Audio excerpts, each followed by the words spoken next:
The Wyoming Cattle War, a twisted history story. Subscribe now, and let's take a ride back in time. Back to a place where the sky is big, and the law is complicated. We're headed to Wyoming. Today is February 19th, 2026. But we're turning the calendar back more than 100 years. Look here at this map. See that big square state right there, nestled between the Rockies and the Great Plains? That's Wyoming. In the late 1800s, this land was a sea of grass. It was a place that felt like it had more cattle than people, more wind than words. It was a land of opportunity.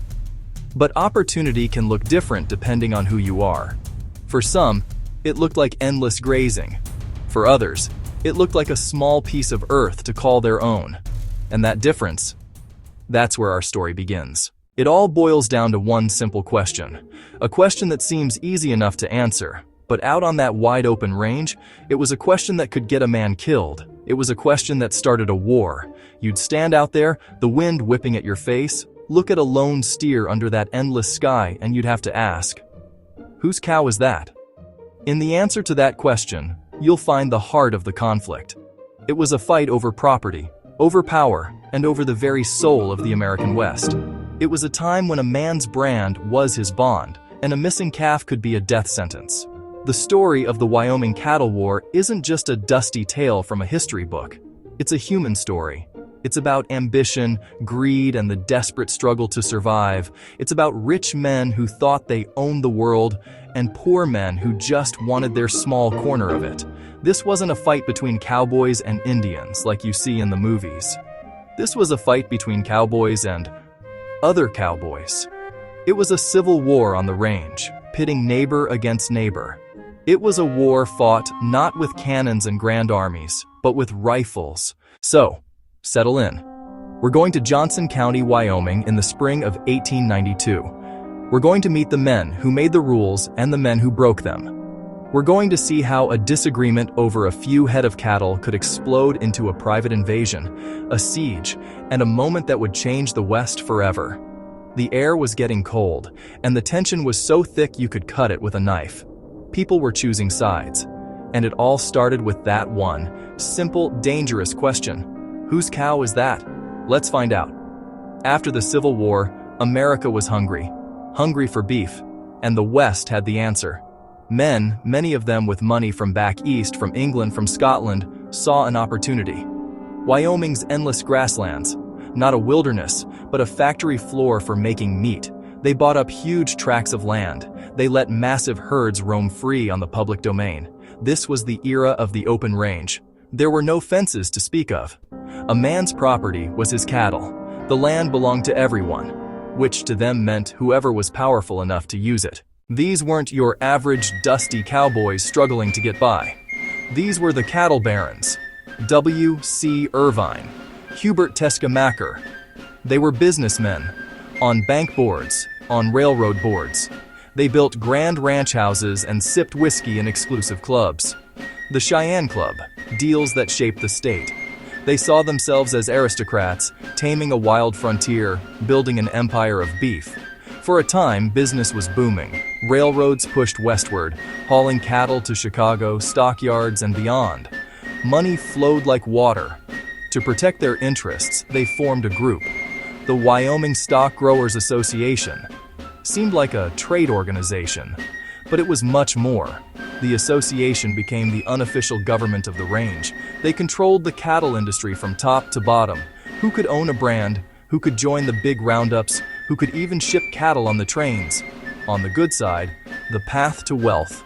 On the wrong side, an outsider. They believed they had a perfect system, a kingdom of beef and grass. The open range, their domain. Anyone who challenged them was a threat, and they would do anything to keep it that way. But the West was changing. The same railroads that carried the barons' cattle to market also brought something else. People. In wagons, on horseback, on foot, drawn by the promise of the Homestead Act of 1862. This law promised 160 acres to any family who would live on it and improve it. These weren't cattle kings, they were farmers, small-time ranchers, families looking for a new start. They didn't see the land as one big, open pasture. They wanted to put down roots, build a home, carve out a life, one small plot at a time. Newcomers, grangers, nesters, brought a revolutionary, terrifying invention: barbed wire. A simple strand of twisted metal with sharp points, a tool that changed the face of the West. Where a homesteader settled, a fence soon followed. Fences chopped up the great sea of grass. They blocked old cattle trails. They cut off access to rivers and streams. To the cattle barons, a barbed wire fence was like a knife wound on the landscape. Two different dreams for the same land: huge herds and no fences versus private plots and clear boundaries. The stage was set for confrontation. It wasn't a matter of if, but when. Then came the winter of 1886 to 87. They called it the Great Die-Up. It was a winter straight out of a nightmare. Blizzards buried the plains in feet of snow. Temperatures plunged so low that cattle froze to death where they stood. The wind howled for weeks on end. When the spring thaw finally came, the land was a graveyard. The carcasses of hundreds of thousands of cattle littered the plains. The cattle barons had let their herds grow to unsustainable numbers. They were devastated. Some lost more than half their stock. Fortunes built over decades were wiped out in a single brutal season. The Great Die-Up was a natural disaster, but the cattle barons couldn't blame the weather. They needed a scapegoat. Their anger grew as they looked at the losses. They convinced themselves it wasn't just weather. A huge portion, they decided, must have been stolen. On an open range with thousands of cattle and very few people, it happened. A poor cowboy might be tempted to start his own herd with a few unbranded mavericks. A homesteader might find a stray calf on his property and, figuring it was abandoned, put his own brand on it. This was an old custom of the range. But the ruined barons transformed small opportunism into a conspiracy. They believed small ranchers were systematically stealing, bleeding their herds dry. The question, whose cow is that, acquired a dangerous edge. What once might be a simple dispute became an accusation of crime. Any questionable brand, any cow found on a homesteader's land was, they claimed, stolen property. Faced with financial ruin and fueled by suspicion, the Wyoming Stock Growers Association flexed its muscles. This was no mere club. It was the most powerful political and economic force in the state. Its members included the governor, senators, judges. They controlled the banks, had influence over the railroads, and essentially wrote the laws that governed the livestock industry. They passed a law, for instance, that said you couldn't even put a new brand on the books without the association's approval. They were judge, jury, and lawmaker. The association began to take the law into its own hands. They hired stock detectives, private police loyal only to the cattle barons. Men like Frank Canton had a reputation for being tough and not asking too many questions. Their job was to hunt down the men on the blacklist. In 1889, this shadow war turned deadly. A well-liked homesteader named Ella Watson, known as Cattle Kate, and her partner Jim Averill were accused of rustling. They were ambushed and hanged by a group of powerful cattlemen. No one was ever convicted for their murders. The message was clear: the association could kill with impunity. Shockwaves hit Johnson County, stronghold of independent ranchers. They formed their own associations, elected local officials, a sheriff, a county clerk, sympathetic to their cause. The cattle barons saw open rebellion, a haven for thieves protected by corrupt local government. If the law wouldn't give them justice, they would get it themselves. Amidst all this tension, we find a man named Nate Champion. He wasn't a leader, he wasn't a politician. He was just a small-time rancher trying to make a living. He was known as a top-notch cowboy, smart, capable, and independent, not afraid to speak his mind. He had started his own small herd. He had probably branded a few mavericks along the way. To his friends and neighbors in Johnson County, he was honest, a hard-working man.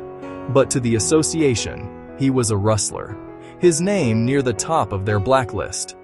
Nate Champion became a symbol, an independent operator who refused to bow to their authority, part of a new wave challenging the old order. In the fall of 1891, stock detectives tried to ambush Champion. A gunfight erupted. Champion and his partner fought them off and escaped. To the association, he was a dangerous outlaw. To Johnson County, proof the barons used hired thugs. They rallied around Champion. He became their champion. He stayed. He was at the KC Ranch in the spring of 1892, helping with the roundup with his friend Nick Ray. He had no idea a private army was steaming toward him on a secret train, and that his small log cabin would become the first battlefield in the Johnson County War. In the early days of April 1892, the cattle barons put their deadly plan into motion. They hired an army. It was a force of about 50 men, around 25 hired guns, mostly from Texas. The rest were cattle barons and top foremen. Men like Major Frank Wolcott, a Civil War veteran, were in command. They gathered in Cheyenne, quiet, grim, determined, armed with new rifles, pistols, and plenty of ammunition. They carried a list, 70 names in Johnson County, captured or killed. Their transportation, a special secret train, passenger car, baggage car, stock cars for horses. They even had a cook and a supply wagon. On the evening of April 5th, they slipped out under darkness, cutting telegraph wires as they went. Johnson County plunged into an information blackout. The train stopped in Casper. Horses and gear unloaded. They rode into the cold night, a silent column across empty prairie. Their first target, the KC Ranch. Intelligence said Nate Champion was there. Before dawn on April 9th, they surrounded the small log cabin. This wasn't law enforcement. It was a military-style invasion, planned and paid for by a private corporation of wealthy citizens, confident a quick, brutal strike would finish things before anyone reacted. As dawn broke at the KC Ranch, the invaders opened fire. Nick Ray stepped outside and was shot and killed almost immediately. Nate Champion was now alone, trapped inside the small cabin. For hours, one man held off nearly 50 attackers. He was a crack shot, using the windows to keep them pinned down. He began to write, "Me and Nick was getting breakfast when the attack took place. I am still alive and sitting in the house. Boys, I feel pretty lonesome just now." He noted the time, the shots, their movements. He saw a trapper and his stepson. They raced to Buffalo, sounding the alarm. The invaders set the cabin on fire. Forced out by smoke and flame, Nate Champion made a final run and was cut down in a hail of bullets. They pinned a note to his chest, "Cattle thieves beware." The news spread like prairie fire. Within hours, hundreds formed a posse. The invaders retreated to the TA Ranch and fortified themselves. The siege had begun. For 3 days, the siege at the TA Ranch was a tense standoff. The Johnson County posse, over 400 armed men, laid down a steady fire on the fortified ranch buildings. They constructed a large, rolling barricade called a Go Devil, an ark of safety, planning to push it to the barn and set it on fire, just as the invaders had done to Nate Champion's cabin. The hired guns were trapped, low on supplies, low on morale. One trapped cattleman sneaked through the lines and sent a telegram to Cheyenne, pleading with the governor and senators. Politicians wired President Benjamin Harrison, claiming insurrection. Acting on biased information, he ordered the U.S. Army in. The 6th Cavalry from Fort McKinney rode in, stopping the final attack. They accepted the invaders' surrender, effectively rescuing them from the Johnson County posse. For Johnson County, it was a bitter moment. The subsequent legal battle was a farce. Comfortable custody, maneuver after maneuver. The case moved, eventually dismissed. No one was punished. Not for the invasion, nor for the murders of Nate Champion and Nick Ray. The Johnson County War ended not with a bang, but with a fizzle of legal technicalities. But its impact was profound. It marked the death of the open range. Public opinion turned against the cattle barons.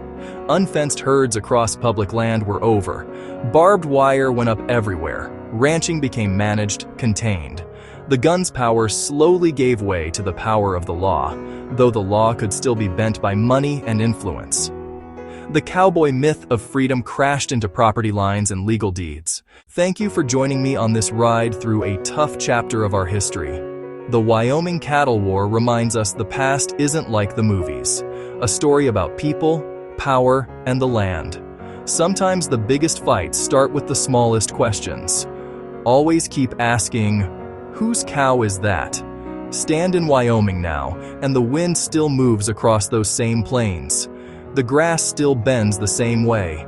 The sky still feels impossibly large. Somewhere out there, descendants of those cattle graze quietly, unaware they once helped start a war.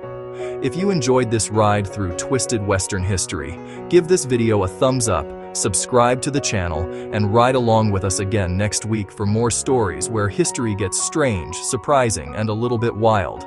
In the Old West, peace was fragile, justice was complicated, and cows were apparently worth fighting wars over. Thanks for watching.